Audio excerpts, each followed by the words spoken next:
Alright, here we are for round one. We have won the roll. And I think we're going to go first here. Yeah, this looks like a keep to me. We've got 2 of our 3 colors, and we've got a morph. It's probably worth it to keep. If we get lucky and draw red, then yeah, we get quite a bit of good stuff going here. It looks like our opponent did. Must be nice to have a mountain. I would like one as well. Oh, a student. A little bit of a mirror match here, maybe. Let's play the old Weave Daddy.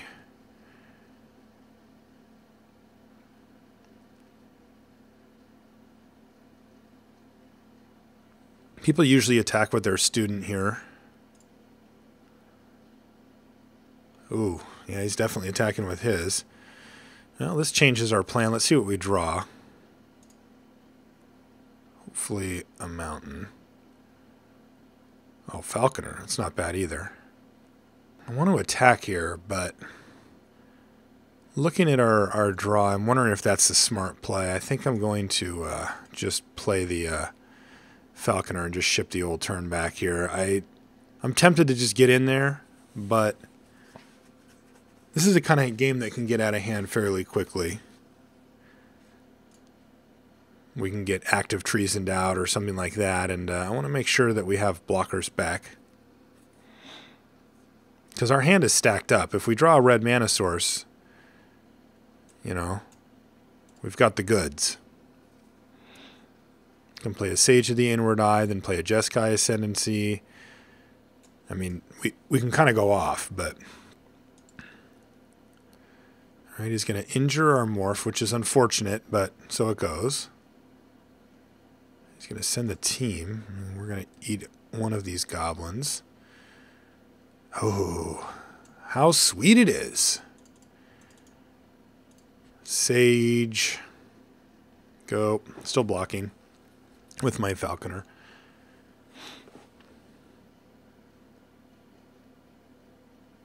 No, don't throttle it. Don't do that. Oh, whew. That I can deal with. Oh, wow. Just going off now.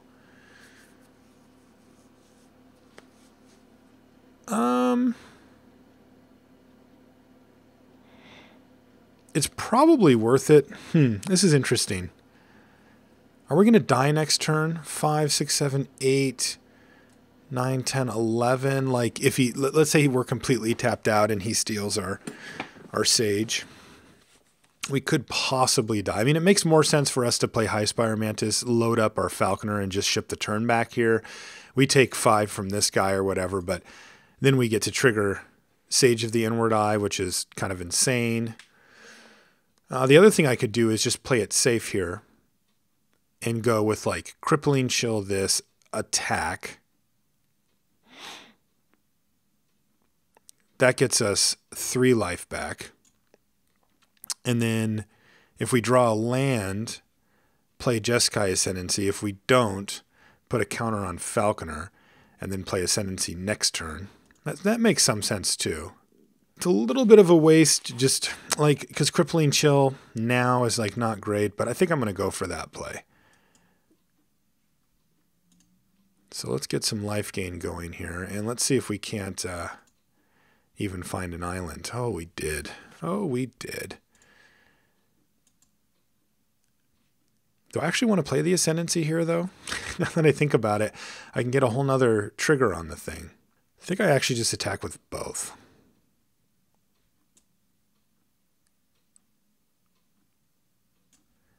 If he triple blocks, I get to eat both goblin tokens.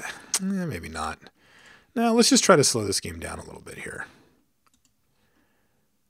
Let's attack here. Let's get our life total back up to 17.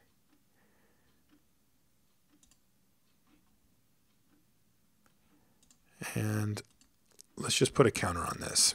I think this is the best line of play. Because I think what this lets us do is set up a turn next turn where, sure, we take some damage here, but assuming that our guys actually survive, we get to play Jeskai Ascendancy sort of just for value here, and then gain 6 life in the air. What in the hell? Why is that guy staying back? Both of my creatures have flying.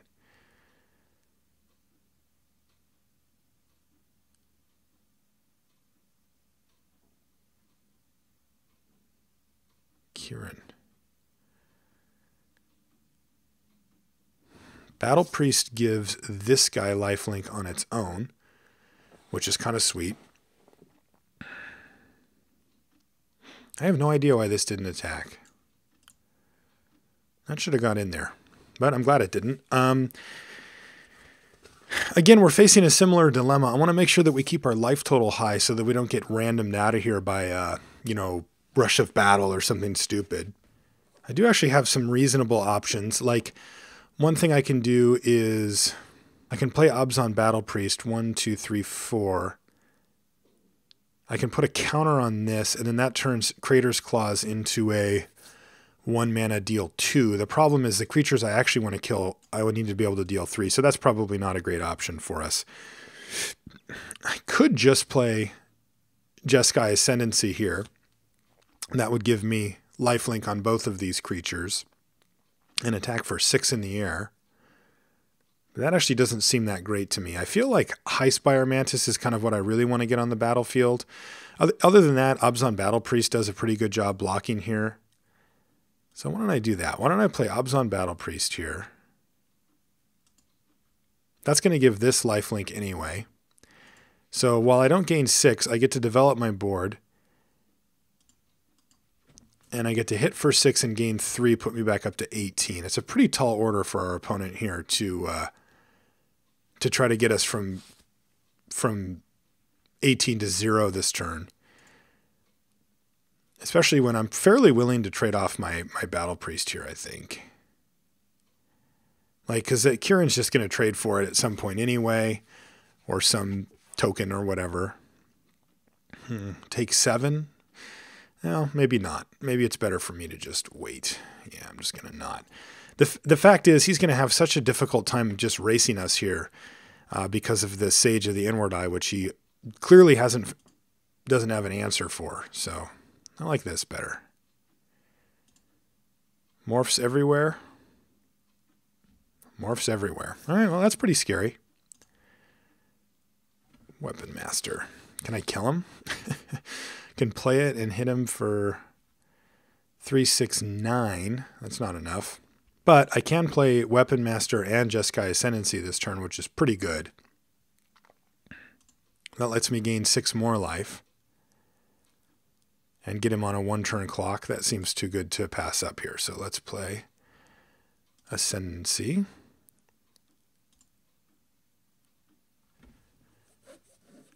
And then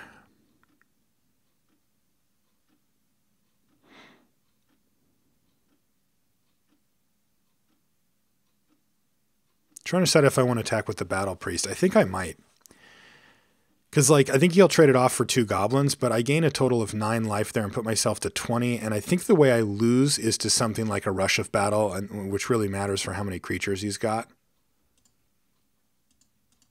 So let's go ahead and send him in there. Also, it could just trade off for a random morph, which I think I'm okay with that. I think the most important thing is that I bolster my life total here.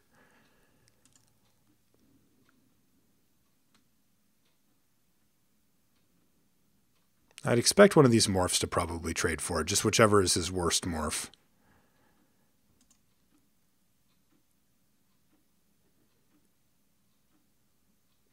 Okay, he's going to make sure. And I'm going to kill the goblins. For the reasons I stated before. The type of cards that I'm most scared of are actually, mass pump spells. So getting the bodies off the table is better, I think, than just killing a random morph. You can only realistically flip up 1 morph next turn anyway, so. All right, so we got him dead in the air next turn. He's got to either kill us or gain life or find something here. And we've got him dead multiple ways, too. That's the good news, is Crater's Claws. Like, let's say he kills the Sage. We still attack for 3 and then just burn him out. If we draw a land, we can burn them out directly with Crater's Claws. In fact, if we don't draw a land, we can. I can just pump Falconer. That makes it 4, and then we get 2, 3, 4, 5, 6. So we get kind of free rolled anyway. I expect everything to hit the red zone here. So 5, 6, 7, 8, 9, 10, 11. Say he flips up something big. Pony back. There's really not much. I think I just go for a trade here. Oops. Could chump block. 5, 6, 7, 8, 9, 10, 11, 12. Like, I just can't see how I take 20 here. Oh, he's doing something. Pre-block, he's going to flip up lurkers? That's pretty bold. I will oblige him, though. I don't know what he's got. All right, I think he just screwed that up. What do you got? Leaping Master, so you're just dead. Oh, I see, because he's got the cure in, so he thinks he can survive. You cannot survive. So let's just kill him. 1. I don't want to show him this, but I can't kill him otherwise, so.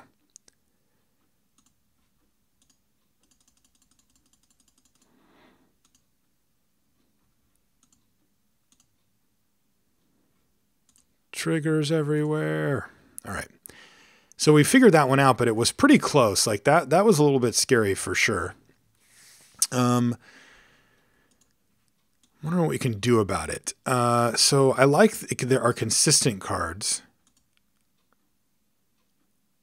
Waterwhirl. Are you worth it in this matchup? Might be. I feel like we want a War Behemoth over something a little bit sketchier that, you know, like I just want stuff to get on the ground and block, basically. I just want to be able to interact on the ground. Let's kill Mindswipe. I don't want to get stuck with that thing in my hand. Card's fine, but it's so much better against mid-range or control decks that are trying to kind of really set up a board. This one looks fairly aggressive, and I'm going to respect that. We do have a keep here. We, of course, don't have blue, and we've got a bunch of blue cards, but all of our blue cards here have one thing in common, morph, morph, morph. Also, we have 8 blue sources, which is the most in our deck, so it's a keep. We get to go morph into Highspire Mantis here most likely as well, which is pretty sweet. What are you thinking about? Ooh, Flooded Strand. I think it matters. Still want to draw another land or two here, though, but that's a great draw.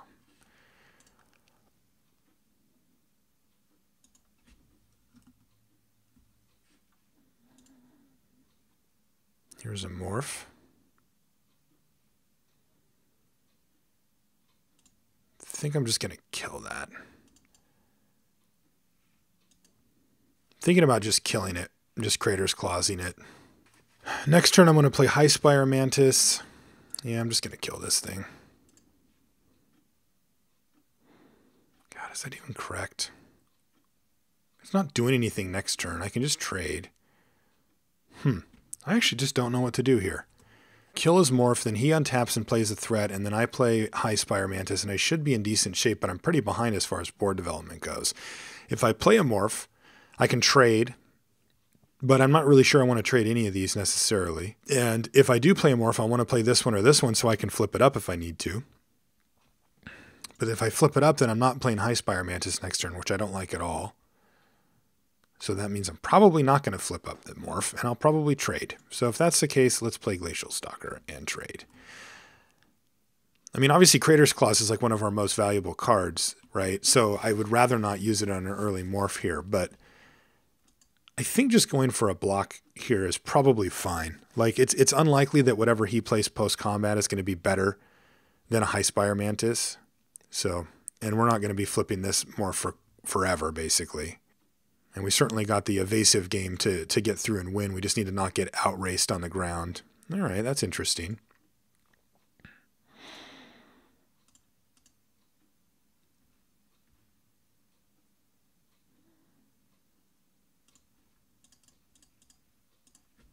Touche.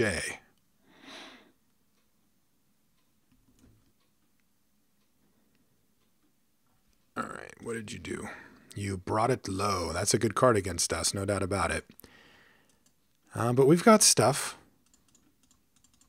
We're not out of the way here. Let's cast this guy face up, and then next turn we'll play Mistfire Weaver face down and be able to protect, hopefully, both of them as they can race pretty decently here. We can Crater's Claws Kieran out of the way at some point. Now, if our Mystic gets instantly killed here, then we could be, you know, a little bit trouble. All right, that shouldn't matter. I wouldn't guess that that will matter, I should say. But if he, you know, debilitating injuries, all right, there's a morph. He's in business. He's in business. Got to respect it.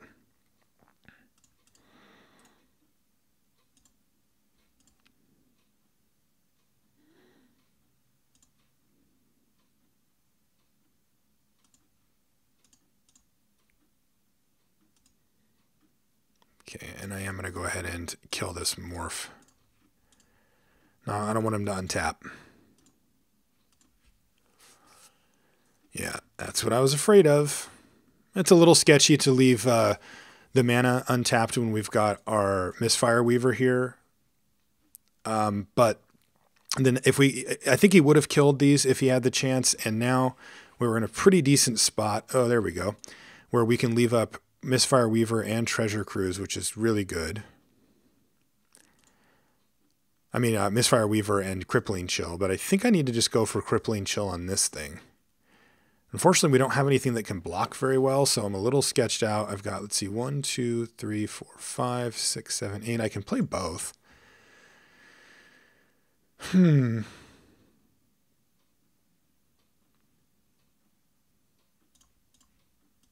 right, let's chill this thing out. See what happens.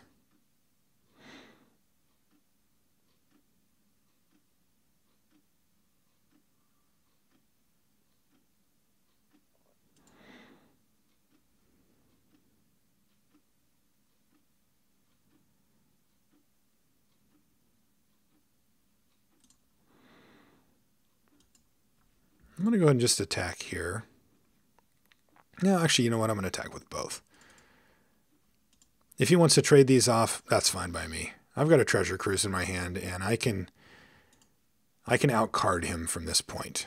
It's also become clear that he doesn't have an answer for this thing. So, all right, so 1, 2, 3, 4, 5, 6, 7. So the valueiest. And then what am I hoping to do here? I'm hoping to draw a morph. Yeah, that makes sense. So I can also keep like the Crater's Claws. I can play an island and keep the Crater's Claws, but then I couldn't play a morph if I drew it. And I think that the off chance that I draw my Sage of the Inward Eye, I'm probably better off just hoping that I draw a morph or something here and just leaving the Crater's Claws, just kind of letting it go.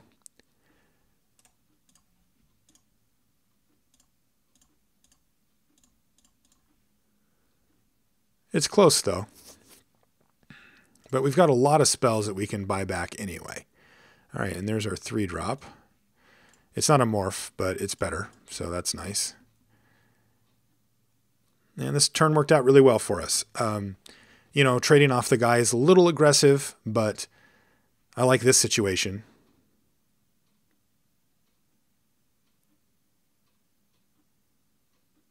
Falconer tussles really well with the Kieran. Of course, this guy just sort of keeps doing what he does. I like this spot. I don't like this as much. Let's get a counter on this. Battle here. Obviously, this morph is somewhat scary, but not really seeing how we can do too much about it at this point. Go. So the Treasure Cruise was decent. It got us 2 spells and dug us part of the way through our library, but also left us a little bit wanting. So let's take the guaranteed thing here, as this morph is you know, likely going to be bigger than whatever Sambar is. Oh, bad beat. Wow, that's a good draw. That is just a fantastic draw.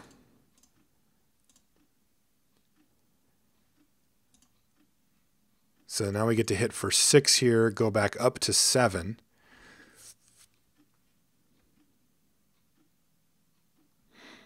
Yeah, this puts him on a 2-turn clock. 1 turn after this. It's slightly risky, like we do have to block with the priest, and if the priest dies, then we lose the game.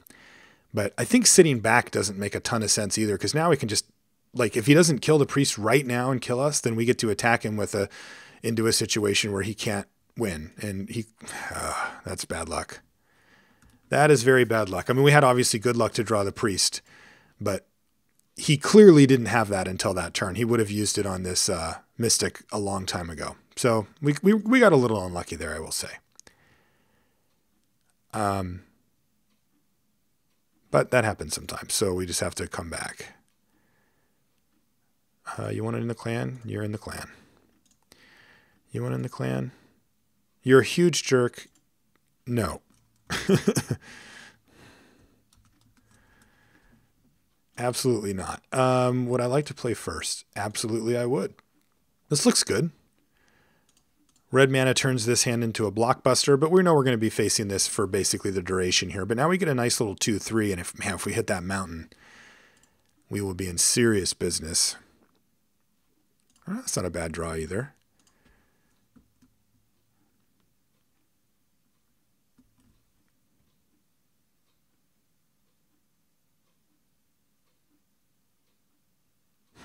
That's a pretty good one. Let's get Windscout in the air, and, well, we still got a few draw steps. We at least get to keep developing our board to try to find that red mana. Morph? God.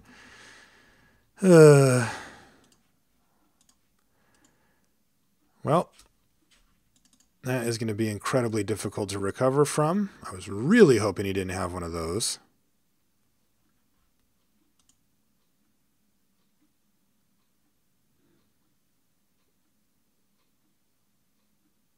Okay, mountain or bust. Thank God. Let's get this Mantis down. I'm just going to jam with this guy. I do not care. I don't think he's... Yeah, I didn't think he was going to block anyway. They're all attacking? Oh, just this guy?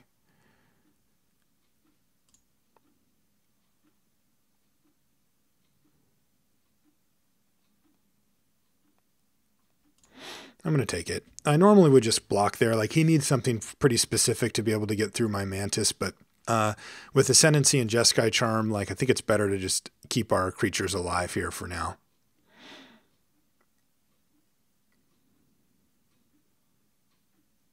Sure. I want to use this ride down effectively, but I don't think he's going to actually block. 5, 6, 7, 8, 9. This is going to be close. So basically what I need to be able to do is play Mistfire Weaver, and then next turn Jeskai Charm +1/+1 and lifelink for my guys. And then I get to get in for like 8 in the air and gain 100 life or whatever, and then things look pretty good for us. The problem is the ride down I don't think is going to be effective because I don't think he's going to block. He's shown that he doesn't want to block. Which means I might just need to leave the Jeskai Charm up. You know, just to get rid of the Bondkin in case something terrible goes wrong. Yeah, this is a close spot. I really just want to attack with both, bring him down to 14, play Mistfire Weaver face up, take 5, 6, 7, 8, 9, maybe 10. And then, like I said, crack him back for a bunch. But I don't think I quite win that race.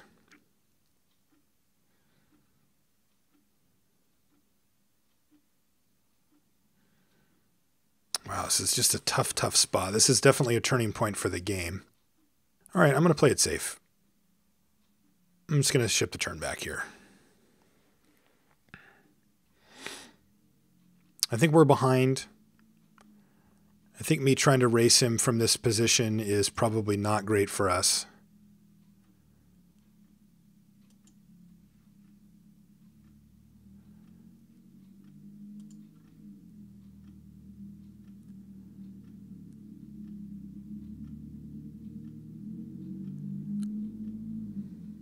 What is it that he has? Does he just have a feat of resistance? Is that what it is? All right.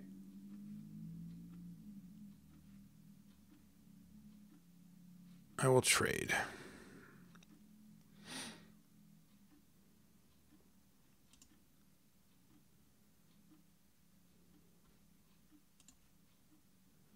That's fine.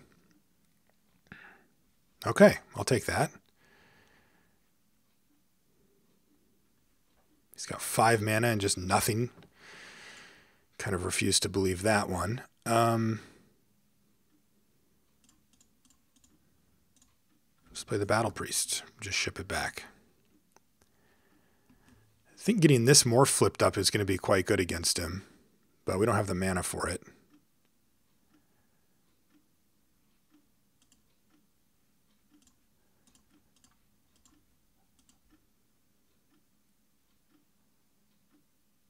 Just Elves block like that. I don't want to get killed. All right, I don't know what this guy's doing.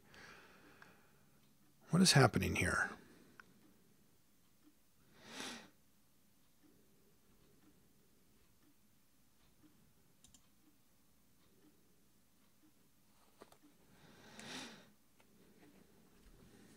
I'm at 10.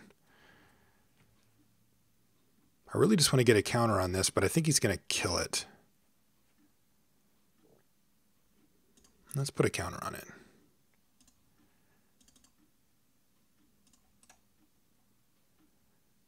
Let's cast this guy face down.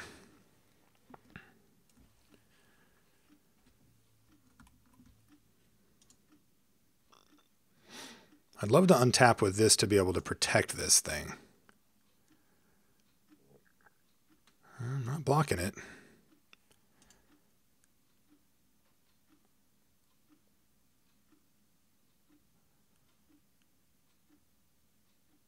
Another one of those. Sure.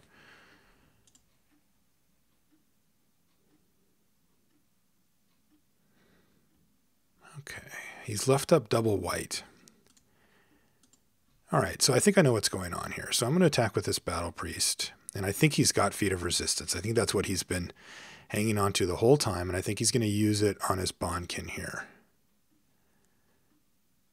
And I'm just going to trade this if he wants. Because I gain 4 out of the deal, and he loses his Krumar Bondkin. So it's a pretty nice deal for me. Yeah, that works for me. No problem. I thought about riding down, but the problem is that, like, if he has it, we get kind of blown out. And we can certainly find use for it later. So let's just say go here. I need 1 more mana to kind of do all the things I really want to do anyway. But I think for now I can flip up Efreet Weaponmaster if he attacks this time and be fairly happy with that.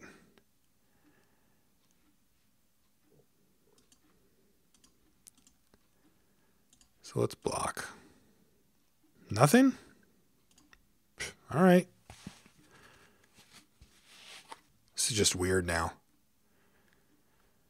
But you know what? I feel okay about it. I just don't really feel a pressure to do much here. Like, think I'm in control. He isn't really doing much with his board.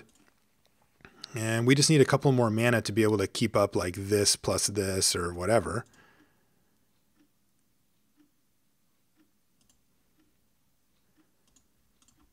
All right. Let's get feisty.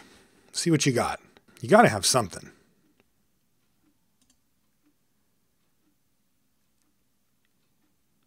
I'm going to make him use it, whatever it is. He wants to kill my Mistfire Weaver.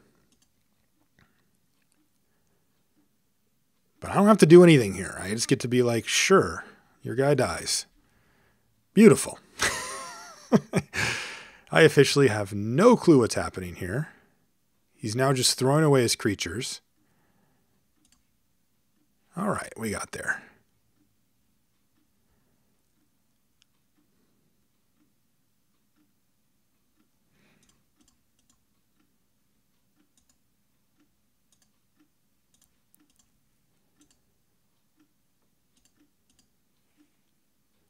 The only other thing I can think of is if he has a sweeper. You know, if he's just sitting on destroy everything. Doesn't look like it. let's flip up one of these Weavers. It's a little hasty, but I'm starting to become convinced that he just doesn't have anything here.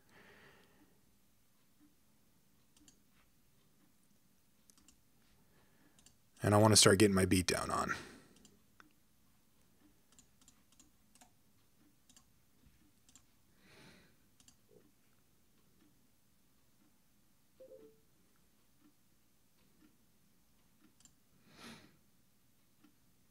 Ah, Ponyback.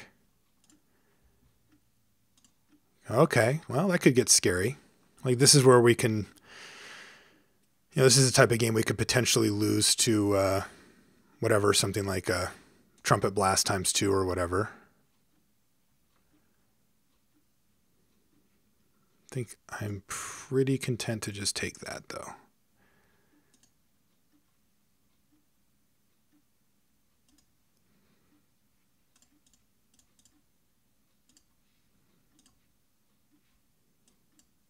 So I'm kind of trying to figure out when I go for just a big Jeskai Ascendancy, Jeskai Charm situation here.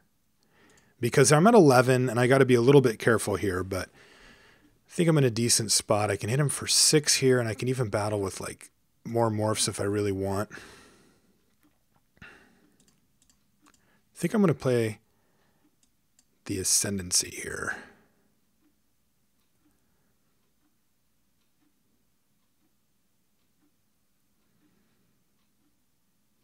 Now, I can just attack with everything.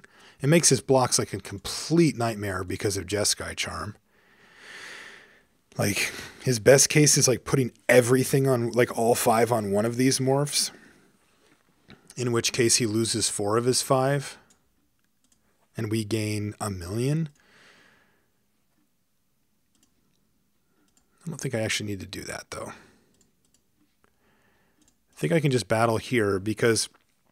I think that worst case is that I fire off Jeskai Charm and just get to untap my guys and block anyway.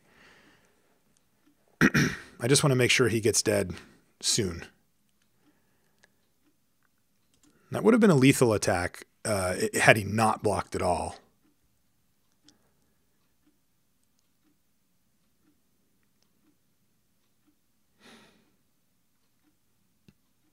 Let's see, he's got...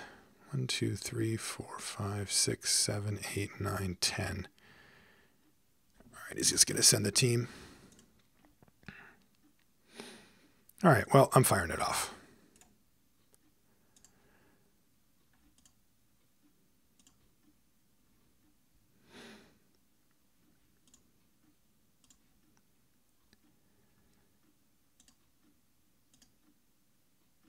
Seems good.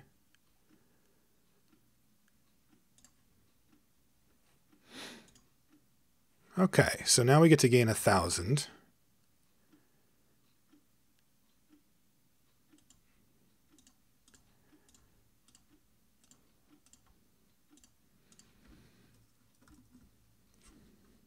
Our clock got a little low because we had so many tough spots. We'll have to think about that. But in the meantime, basically the one card I'm really thinking about here is losing to like a... Crater's Claws or something like that, where he just gets in, and then that's why I was counting his mana before, is I just don't want to get Crater's Claws out of this game. I feel like our board state is pretty solid here. You know, unless he has a big sweeper, I don't really see how he can get us. And now that we've drawn Treasure Cruise, we've got a nice way. Here, finally, he's going to play that stupid, what's it called, that he's been sitting on forever. His Feat of Resistance to save a random Gobbo.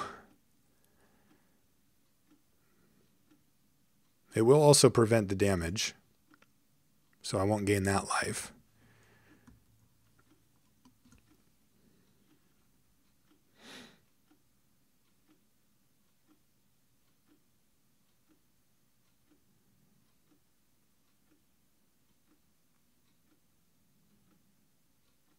But I should be able to win next turn. My plan is to attack with everything, flip this thing up, giving one of my unblockable guys +3/+0, and then riding down if he blocks to get in for the last damage. All right, so we go to 23, and he needs something spectacular like a sweeper. He needs like end hostilities, and then our plan is to treasure cruise and try to beat him that way. All right, he had Arrow Storm, so that's what it was. Okay,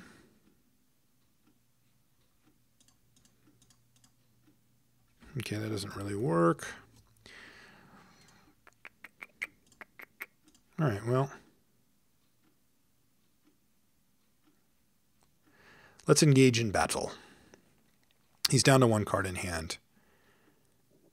And I think we're just in a good spot here. Indeed.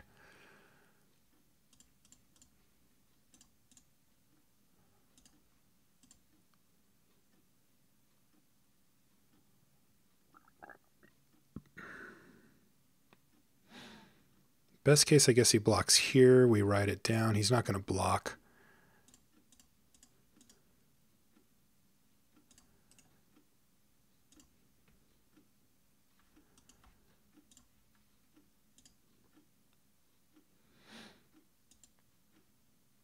So that makes it lethal unless he's got like a kill shot.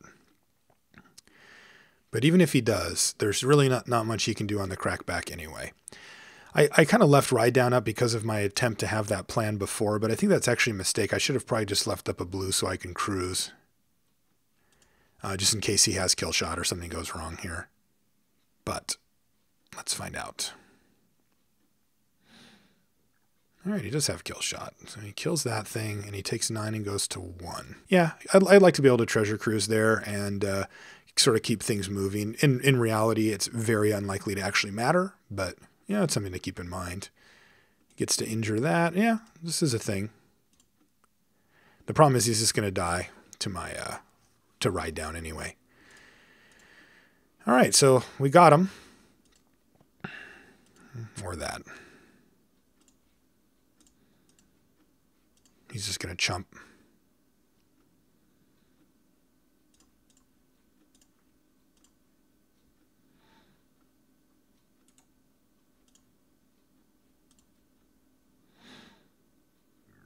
Yeah.